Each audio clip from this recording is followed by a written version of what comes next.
When they attempted to move the drugs, customs swooped in, fearing the gang would break up and they'd miss their one opportunity to catch them red-handed. Typically, that meant letting Brian Wright, who was out of the country, slip through the net for the time being. But his son was arrested, along with Suarez and 7 others. In the years that followed, 15 members of the organisation would be tried, convicted and sentenced to more than 200 years in jail. I'm Nicola Tallant, and you're listening to Crime World, a podcast about criminals, drugs and the sins of the underworld in Ireland and across the globe. This is an extract from the new book Cocaine Cowboys, written and read by me, Nicola Tallant. Chapter 1, Part 2.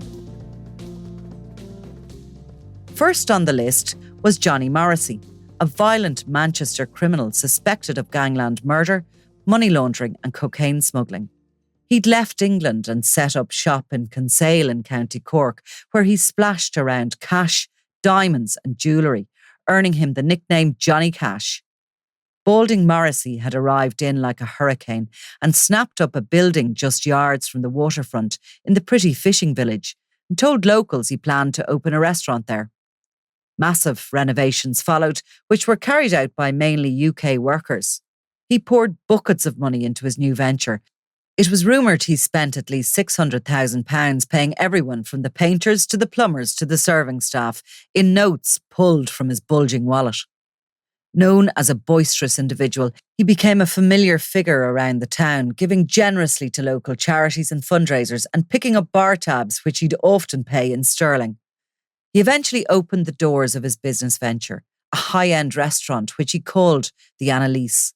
At night, he worked the tables or drank in local bars, but by day he took to the seas in what Gardaí suspected was his real business. When the fledgling CAB made inquiries with Interpol about Morsy, they set up a series of raids that found a handgun, half a kilo of cocaine, cash and Cartier jewellery. Officers believed that Morsy had been using the jewellery to pay Russian criminals who were transporting cocaine into Europe and delivering it to the fishing enthusiast on the way. But Gardaí couldn't get enough evidence for a case against him. An ocean-going rigid dinghy was, however, discovered along with commercial diving equipment, which could reach greater depths than normal sub-aqua gear, but they proved nothing alone. Morsy was, at the time, closely associated with George the Penguin Mitchell, an entrepreneurial criminal based in Amsterdam, who had attempted to set up Ireland's first ecstasy-making factory before his plans were foiled. Mitchell had an entire wing of his operation based in Cork, where his sidekick, Alan Buckley, lived. Mitchell had also managed to make contacts directly with the Colombians and was fast adding cocaine to his list of products for wholesale in Ireland, the UK and Europe. Morsy was incensed that CAB was out to ruin his fun and destroy what he had built up in Kinsale. In a plan to hit back, he put together a plot to murder Barry Galvin. With a reputation as a hitman for the gangsters in England, CAB took no chances with their man, and Galvin was the first ever civilian to be issued with a firearm for his own protection. The Bureau foiled the murder plan and demanded £100,000 from Johnny Cash and froze another £500,000 of his assets. Morsy eventually gave up the fight and walked away from the money and from Kinsale for good, and the CAB turned their attentions on another of his contemporaries. The international criminal mastermind David Hook had been one of the first of the smugglers to see Ireland as a safe haven and moved from Ibiza to County Clare in 1988, buying a luxury home and moving part of his fortune to an Irish bank account. Just like Morsy, he posed as a suave businessman and flashed his cash about. His big interest was in cannabis, and as a criminal he had enjoyed quite a share of luck. He'd started with cigarettes but moved to hash after he realised how easy it was to buy it from the Moroccans and land the drugs from sea. In 1993, he just managed to escape when his yacht, the Brime, was stopped off the Kerry coast laden with hash, and although he'd been arrested and questioned about the consignment, he had been released without charge. Hook had bought and refurbished the Ketch, which was due to meet another yacht off the Kerry coast travelling from Wales. The second boat had run into difficulty at Ballinskellig's Bay and had to pull into shore for repair, where eagle-eyed locals reported that the two men aboard were acting suspiciously. The duo had phoned Hook, who'd made his way down to the port just as Gardaí boarded the Welsh vessel, on which they found a small quantity of drugs. While they were suspicious that there was a bigger plan afoot, they didn't realise the boat was due to meet the brine and divide its load. They had to let Hook go, and he immediately left Ireland on a flight from Dublin to London. Later that day, the brine crew phoned a mobile that had been seized by Gardaí. The officer who answered the call kept his cool, and the voice on the other end gave details of their location and made plans to meet up off Loop Head, where they would switch the loads. They were met instead by the naval vessel, the Ellie Orla, and the operation was deemed a huge success despite the fact that Hook had got away. In his absence, the Bureau moved in to pick through his abandoned belongings, which included 2 houses and land. Not long after, Hook's legendary luck finally ran out off the coast of Cornwall, when British Customs nabbed him on board the Fata Morgana with £10 million worth of the drug. Mickey Green was another criminal superstar who decided to seek refuge in Ireland, and while he'd fled by the time the Criminal Assets Bureau was set up, they immediately went about mopping up the substantial assets he'd left behind. Green had only been based in Ireland for a couple of years, but during that time he was suspected of identifying and funding routes for cocaine to be landed in the country. Thanks to his talent for disappearing, just as he was about to be captured, Green was dubbed the Pimpernel and would inspire movies and TV crime dramas for decades. One of the notorious Wembley mob, he'd built his reputation in armed and violent robberies and pulled off some of the most daring heists in British criminal history. But when the mob leader, Bertie Smalls, was given full immunity in return for giving damning evidence against his men, Green had found himself with an 18-year sentence. Green didn't even serve half that stretch in jail, and by the early 1980s he'd been released, reuniting with one of his Wembley mob pals, Ronnie Dark, the duo getting involved in an ingenious and highly lucrative VAT scam. It was one of the first ever rackets involving gold Krugerrand, South African coins that weigh exactly 1 ounce. Green and Dark flew vast amounts of Krugerrand, which were exempt from VAT, into Britain using a private jet. They then melted them down into gold ingots or bars and sold them to bullion houses, making sure to charge them VAT. In just 6 months, they made the equivalent of about €6 million today. It was a beautifully simple shakedown. Once rumbled, Green fled to the Costa del Sol in Spain, which still had no extradition treaty with the UK, and there he discovered the world of drug smuggling and, in particular, cocaine. Always quick to reinvent himself in the underworld of crime, he quickly became one of the leading figures in the burgeoning European narcotics trade. On the Costa, he lived it up, with all the trappings of a cocaine kingpin: a luxury penthouse apartment, a white Rolls-Royce, a red Porsche, and the obligatory yacht. By the mid-1980s, he was worth tens of millions of pounds and had a collection of expensive cars and 11 yachts. Describing himself as a car dealer, he bought a huge villa on the outskirts of Marbella and became a part owner in a club on the harbour in Porto-Banús, enjoying his status as a major player in full view of the authorities. But in 1987, his life of pleasure on the Spanish coast was seriously disrupted when he was arrested by Spanish police after they seized 2 tons of hash. Green got bail and fled to Morocco, leaving behind all his properties, cars and yachts. Within a few months, he popped up again, this time in Paris, where French police, after being alerted by Interpol, swooped on his apartment on the left bank. They found vast amounts of cocaine and gold bullion, but the Pimpernel had once again made his escape. A French court later sentenced him in his absence to 17 years for drug smuggling and possession. In 1993, another court, this time in the Netherlands, handed him down a 20-year prison term for smuggling cannabis, but Green was happily based in California by then, where he was living in a rented Bel Air mansion. The DEA trying to get a handle on the Colombian cartels, kept an eye on Green and watched as he met with key figures and negotiated big shipments. In 1994, he was linked to a 1-ton shipment of cocaine worth £200 million, which was seized by customs at Birkenhead in Merseyside after being shipped from South America through Poland. The Americans eventually made their move and burst into Green's California mansion, and an arrangement was brokered to send him to France, where he was set to start his 17-year prison sentence. But in an extraordinary sequence of events, Green was bundled on a plane for transport to Paris with his Irish passport tucked into his pocket and a master plan in his mind. When the plane stopped off at Shannon to refuel, he simply walked off and used his passport to waltz through customs and make his way to Dublin. In Ireland, pre-Google, he managed to settle into an anonymous, albeit high society life, posing as a wealthy retired English businessman with an interest in horse racing. In reality, he was successfully running cocaine across the Atlantic while using Ireland as his headquarters. He bought a house to match his persona. Maple Falls in County Meath was set on 4 acres of land and surrounded by high walls and trees. It was a huge, stately manor measuring 5,500 square feet, complete with 5 bedrooms, 3 reception rooms, a sauna room, a snooker room, and a heated indoor swimming pool. Outside, there were stables and an all-weather tennis court. For nights out in Dublin, he bought a 2-bedroom luxury penthouse and became a regular in the Berkeley Court and Westbury hotels, along with the celebrity favourite club Lily's Bordellos.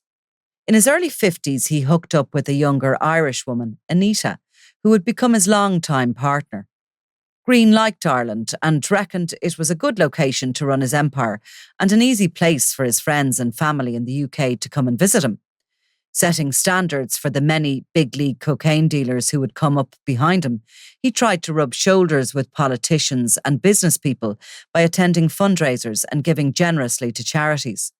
He loved nothing more than a big night out, and it was after one of those soirees in April 1995 that life in Ireland changed for good. He'd been drinking and was driving his Bentley in the city centre when he smashed into a taxi. Instead of calling an ambulance, Green immediately fled the scene, but when he was caught by 2 Gardaí on patrol, he refused to give a urine sample to test if he was drunk. In the meantime, the fire brigade had responded to calls about the crash, and it took 45 minutes to cut the taximan and father of 9, Joe White, from his car. He died later in hospital from shock and severe blood loss.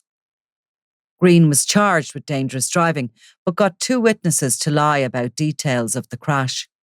It emerged years later that Michael, a drug baron and one-time head of a London-based criminal gang known as the Organisation, had linked him up with the witnesses and even travelled to Dublin to bail him out.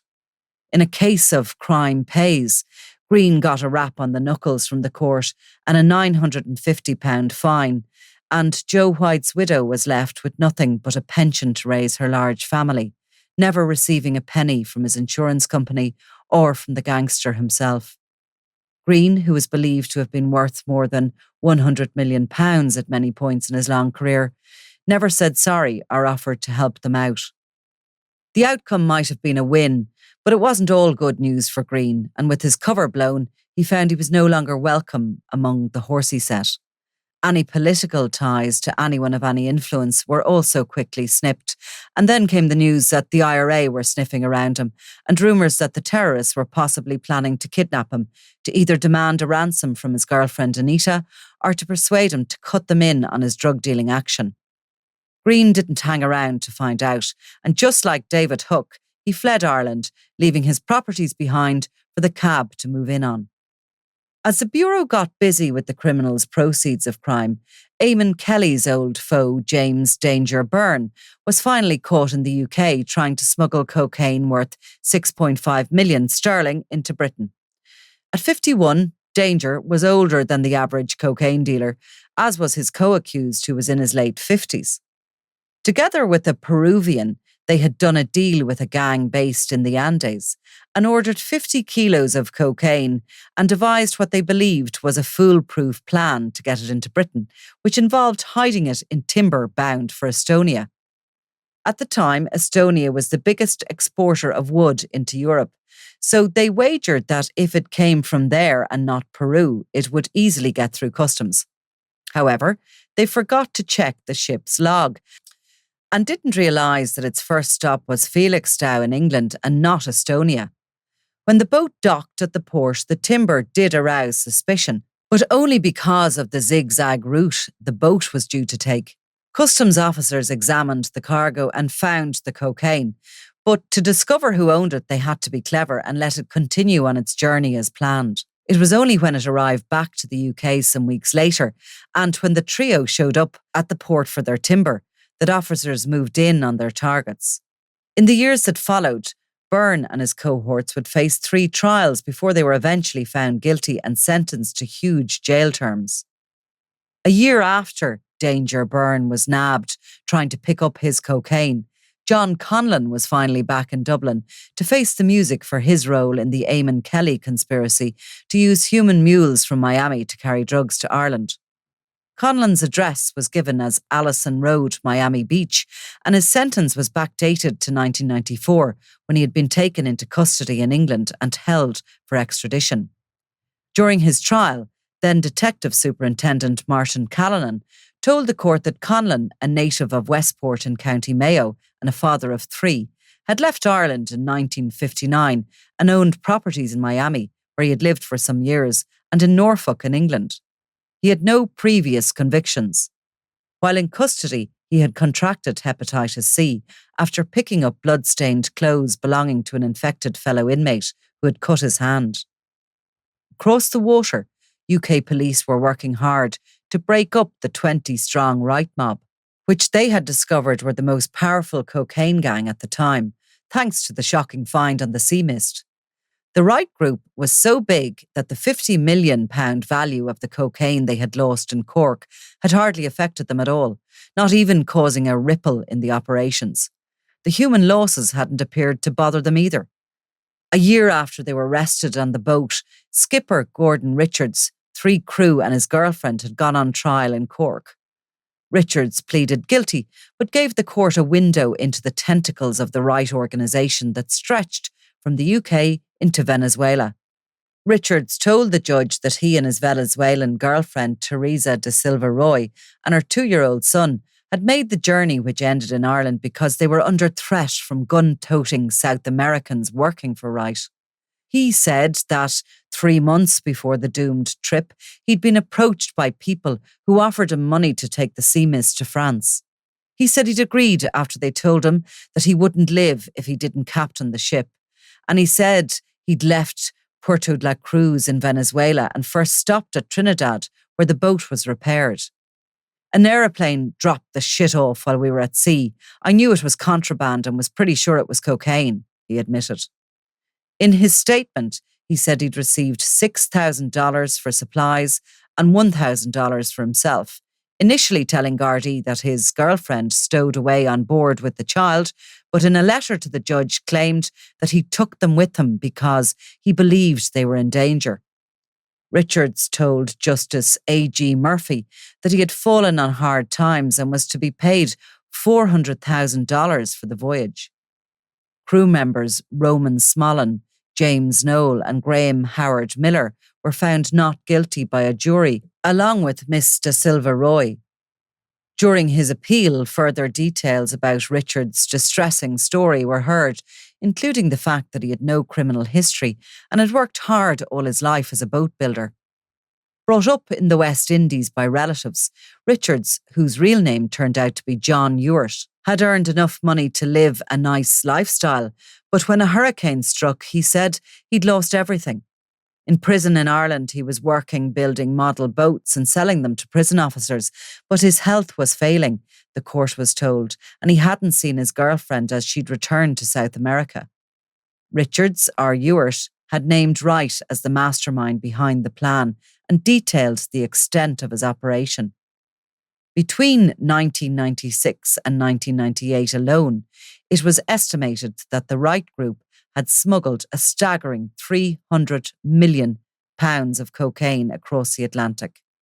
Surveillance had identified Wright's most trusted allies, who were his son Brian, his pal Kevin Hanley, and the middleman, Brazilian Ronnie Suarez. Just like the sea mist, officers believed that boats had picked up the drugs at sea and then sailed them over to the UK, docking at night and transferring their cargo to waiting vans. Boats like the Moonstreak, the Cyan, the Flex, and the Lucky Irish were all identified by officers as having carried drugs worth about £50 million each. In 1998, a year after the Sea Mist crew were tried, undercover officers in the UK eventually got the break they needed when Hanley was arrested with cocaine in the boot of his car. Unaware his every move was being watched, Wright called a meeting and booked into an expensive hotel, but customs got there first and bugged the suite and photographed him on the balcony. Conversations about drug movements and money transfers were recorded, while undercover officers followed his key lieutenants to a farm where they were stashing almost 500 kilos of cocaine. When they attempted to move the drugs, customs swooped in, fearing the gang would break up and they'd miss their one opportunity to catch them red-handed. Typically, that meant letting Brian Wright, who was out of the country, slip through the net for the time being. But his son was arrested, along with Suarez and 7 others. In the years that followed, 15 members of the organisation would be tried, convicted and sentenced to more than 200 years in jail. If 1996 was a significant year for criminals in Ireland with the establishment of the cab and the seizure of the cocaine on the Sea Mist, 1998 would prove to be quite the match, even down to another cocaine haul discovered on a boat that had to limp into harbour in Cork after engine difficulty. When customs officers started to search the 50-foot catamaran in Kinsale Harbour, they couldn't believe the amount of drugs on board. Wrapped in packaging and concealed beneath the bunks as well as under diesel tanks, they found a total of 320 kilos over the course of 3 different searches. Dubliner John O'Toole, in his early 50s, and with an address in Panama City, was the registered owner of the boat, and he was on board with an Englishman called Michael Tune, who lived in Tenerife. Both were arrested, while stories began to emerge about what had led customs to the catamaran. Some said that, just like Sea Mist, Gemus had failed to lift her flag. Others said that she had moored illegally. It was far more likely that it was an intelligent-led operation, with the information coming from UK customs, who were dug right into the cocaine gangs at the time. But whatever the truth, the haul from the Gemus was enormous, and police at one point valued it at £120 million, dropping to a more conservative estimated street value of £40 million, with 75% purity by the time the two were brought to court. O'Toole first told cops that they had sailed into Kinsale from Tenerife in the Canary Islands, but that they had come via the Azores to get better winds, and it had taken them around 20 days. Charts told a different story, and markings used by navigators to plot their course showed the ship had been 400 miles east of the Bahamas in the Caribbean just weeks before it reached Cork. Confronted with the evidence, O'Toole changed his story and told officers that he had taken the boat from his wife and had decided to sail it across the Atlantic to sell it in Europe. A court would later hear that customs officers had been alerted to the 50-foot catamaran by harbour master Captain Phil Devitt, who noticed the boat had anchored at a mooring belonging to another boat and had failed to pay harbour dues. A local man had towed it to the mooring with his speedboat after 3 crew on the Gemus signalled to him for help. Both men pleaded not guilty at Cork Circuit Criminal Court to 5 charges, and the trial got underway in May 1999. O'Toole proved to be typical of the colourful characters that seemed to populate the cocaine trade during the 1980s and 1990s.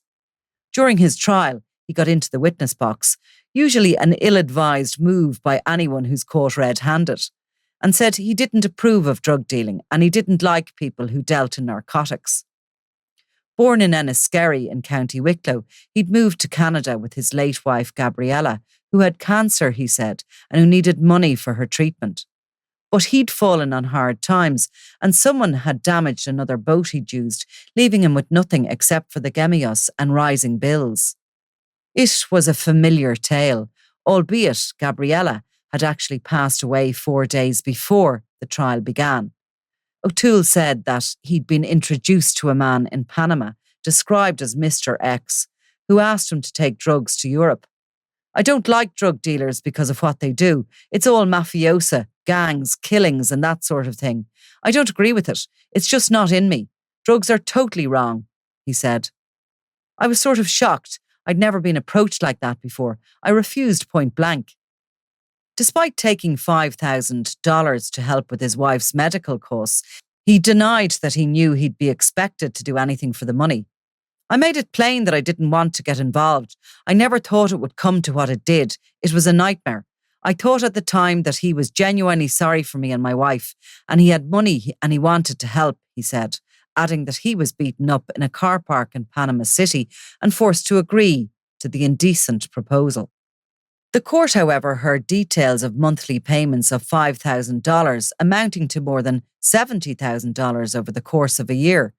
He was also to be given $300,000 for the trip on the Gemus, less the $70,000 advance.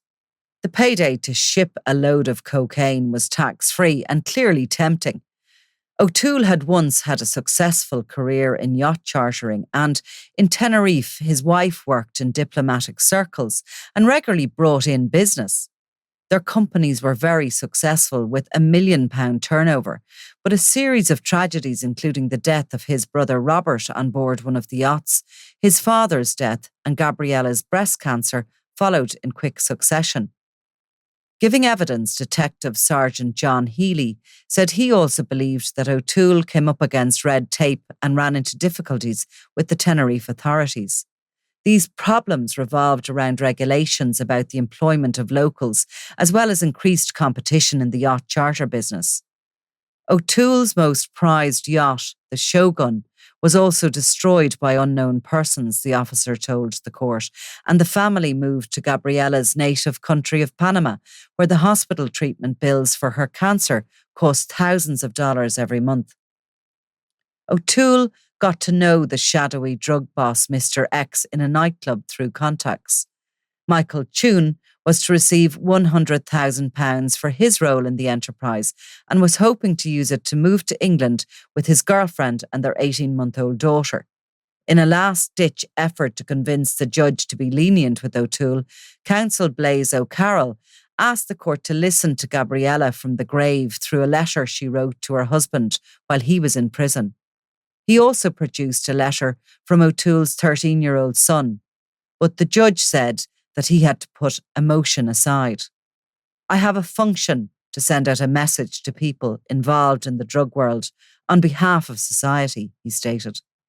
Tune changed his plea to guilty towards the end of the trial, a smart move which got him a lesser sentence of 14 years for his role compared to the 20 years handed down to O'Toole. While a large seizure was always welcomed by police, there were gaps everywhere for ambitious dealers to move cocaine, and at the very heart of the trade lay poverty, ambition, and a never-ending stream of drug mules willing to fill their stomachs or luggage with the drug.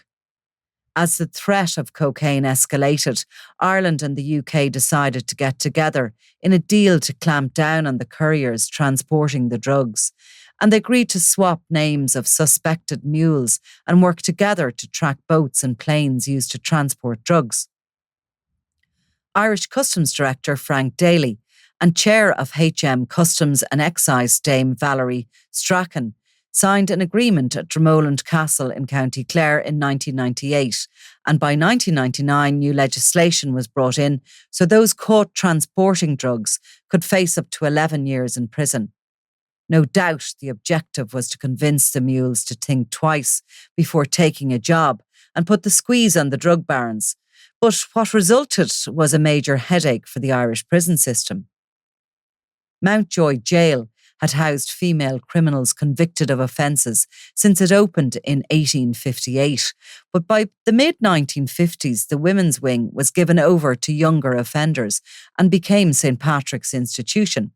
Since then, there had been only a small number of women incarcerated, but their numbers had been growing with the arrival of cocaine, and in 1999 a new female-only prison called the Doka Centre was opened.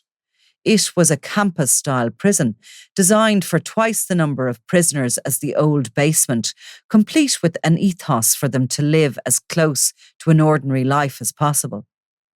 Each had a cell with their own bathroom, and inmates could clean, cook and launder their own clothes in 7 separate houses that accommodated 10 to 12 in each, with a larger house called Cedar, where 18 inmates would live together.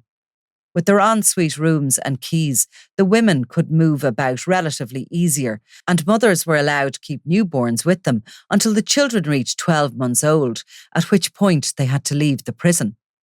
The centre offered training and educational programmes to inmates, including hairdressing and beauty therapy, photography and FETAC training programmes to equip them for life on the outside. The opening of the new facility was lauded as a bright new era in rehabilitation and compassion, and it became a home from home for a large group of foreign prisoners who were there because of cocaine. They had been promised an escape from poverty, but instead many had been caught working as pack mules to ferry drugs from their home countries, many of which were places of no opportunity. Behind the walls of the Dokas, the women from Africa, South America and the Caribbean had few friends and virtually no visitors, but the then Governor John Lonergan felt a lot of sympathy for them and so devised a way for them to feed their children back home. By carrying out prison work, many earned a small weekly wage, which they faithfully sent back to their families. Many never even told their loved ones they were in prison, instead spinning a yarn that they were leading free and respectable lives in Ireland and earning good wages. Enclosed with the money was a note to their families telling them how good life was in Ireland, how their job in the hospital or the restaurant was paying well, and how happy they were. In reality, they were on a work initiative in the jails, which allowed them to earn £33 for every 100 pairs of shoes they hand-sewed. For many, the work was the only thing that kept their double lives a secret from their loved ones.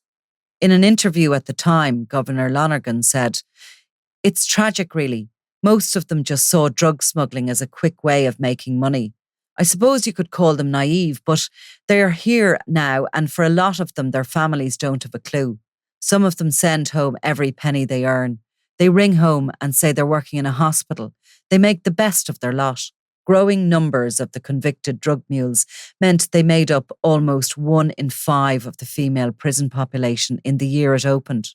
Brazilian Maria Emilia Bilibo, a 32-year-old artist, was the first to plead guilty to importing drugs under the new act. She had been caught trying to smuggle £2.5 million worth of cocaine through Dublin Airport. She had no previous convictions and was a good mother to her 2 children, and the court heard it was out of the need to support her children that she agreed to carry the drugs. A dealer had offered her $35,000, along with $1,500 expenses to take the flight to Ireland with the cocaine. She agreed, planning to return to Brazil to open a souvenir shop with the money. Instead, she was sentenced to 7 years. As more and more of the couriers were processed through the court system, it was clear they were terrified of the repercussions in their home countries, and most refused to name the dealers who promised them the fortune they had dreamed of. Governor Lonergan said that despite their crimes, the women deserved praise for their positive attitude and determination to make amends. They coped, he said, with isolation from their families, lack of friends, and often a language barrier, yet worked into the evening sewing shoes. As the world prepared for a new millennium, cocaine worth £4.5 million was found in a warehouse in Dublin, hidden amid a cargo of bananas, accidentally sent onwards from Antwerp. 52 kilos of drugs were found in 3 boxes in the fruit which had originated in Colombia. Gardaí, who were called to the warehouse, believed that the drugs had been distributed in error. In a Europe of no borders, the free movement of goods was making it ever easier for the cartels to move their product. The cab may have run some of the key players out of Ireland and scattered them to the wind. Successful crackdowns and intelligence-led operations on major drug barons had seen many of them locked up, with their skippers serving long sentences behind bars. But cocaine production was heating up in Colombia, Venezuela and Peru, where political corruption was fueling a dangerous and growing trade, and where poverty and desperation would facilitate a never-ending supply of workers. Undoubtedly, Cork and its coastline had featured heavily in the first decade of Ireland's love affair with cocaine, but there were bigger players eyeing up the huge ports of Europe, like Rotterdam and Antwerp, as an easier route for the drug, believing it could be hidden in the massive shipments of bananas and coffee and other commodities making their way from South America. George, the Penguin Mitchell, was one of the first to have made serious contacts with suppliers from Colombia. He had a tight-knit inner circle in Dublin, headed by his brother Paddy, partners in London and Liverpool, and a close association with a grouping known as the Cork Mafia, run by Edward Judd Scanlon and Alan Buckley. Scanlon from Bishopstown was a middle-class, privately educated and privileged type with a nose for trouble. He'd been first caught with drugs in the 1970s in New York and later in the UK in 1980, driving a lorry load of heroin from Turkey to England. He was eventually nabbed at Heathrow Airport with a woman carrying 4 ounces of heroin in her knickers and was landed back in jail. But Scanlon had been an early convert to the potential of cocaine and was on the radar of British customs throughout the 1980s. In Ireland, he was the focus of the Cork City Divisional Drugs Unit, not least for the flash way he lived his life, with a taste for designer clothes, fast cars and splashing his cash. Just like his pal, Johnny Morsy, Scanlon had tried to hide in the cosmopolitan foodie port of Kinsale, where he owned a restaurant and where his friends called him Giorgio because of his never-ending supply of Armani threads. In his arrogance, Scanlon had believed he was untouchable, despite a history of going to jail, and he had a tendency to be hands-on with his supply. Under surveillance in March 1997, he'd been seen handing a hold-all bag to a known Dublin drugs courier, and when he was stopped, he was found with ecstasy and cocaine. In court, the courier refused to identify Scanlon because, he said, he was threatened and feared for his family. But eyewitness evidence of their meeting and statements from senior drug detectives was enough to convince a jury of his guilt. In court, officers said that Scanlon was in the upper echelons of the drug trade and had been on their radar for 10 years. He'd presented himself to communities as a respectable businessman, all the while pushing cocaine and ecstasy into a willing southern market and dealing directly with Mitchell for his supply. Scanlon, renowned for his love of fine dining, was floored when he got 22 years, the heaviest drug sentence ever handed down to a criminal, and was refused leave to appeal. The crackdown on Scanlon, which was a joint effort by the Gardaí and the cab, was ultimately focused on his boss and Cork Mafia godfather, Tommy O'Callaghan, a far rougher type who had introduced Mitchell to many of his associates, including the ex-Irish National Liberation Army gunman Tommy Savage. Feeling the heat, O'Callaghan had moved out to Europe and settled between Spain and the Netherlands after he'd been hit with a tax demand of £700,000 by the Bureau. His line manager, Alan Buckley, also sensed the impending doom and managed to leave Ireland just as Scanlon felt the full force of the law. Just like Mickey Green, Buckley had earned himself the nickname of the Pimpernel due to his incredible ability to get away with things. Another fast car driving Romeo, he'd based himself in the posh Cork town of Douglas for years, where he used an antique shop as his cover. When Gardaí had targeted Mitchell's ecstasy factory, it was Buckley who was one of the key dealers under surveillance, but he'd cleverly slipped the net and couldn't be arrested at the time. After the crackdown, the mob regrouped, expanded and settled in as wholesalers in the 2 key European locations of the Netherlands and southern Spain. Buckley moved to Marbella, while Mitchell and O'Callaghan based themselves in Amsterdam. One of their enforcers, Michael Dancer Ahern, moved to Portugal, while Scanlon did time in jail in Ireland. In their new HQ, the group also began to do business with a newcomer on the international scene. Fresh out of jail from Ireland, Christy Kinahan Sr. was making his presence and his ambition known in Amsterdam, where he was determined to take his place at the top table of organised crime. They would be perfectly placed in the years to come to take advantage of Europe's growing love affair with cocaine. You've been listening to Crime World, a podcast from SundayWorld.com, produced by Ian Mullaney and edited by me, Nicola Tallant. Research assistant is Claude Amini. If you like this show and love true crime, leave us a review, or why not download the free SundayWorld.com app for lots more stories from Ireland and across the globe.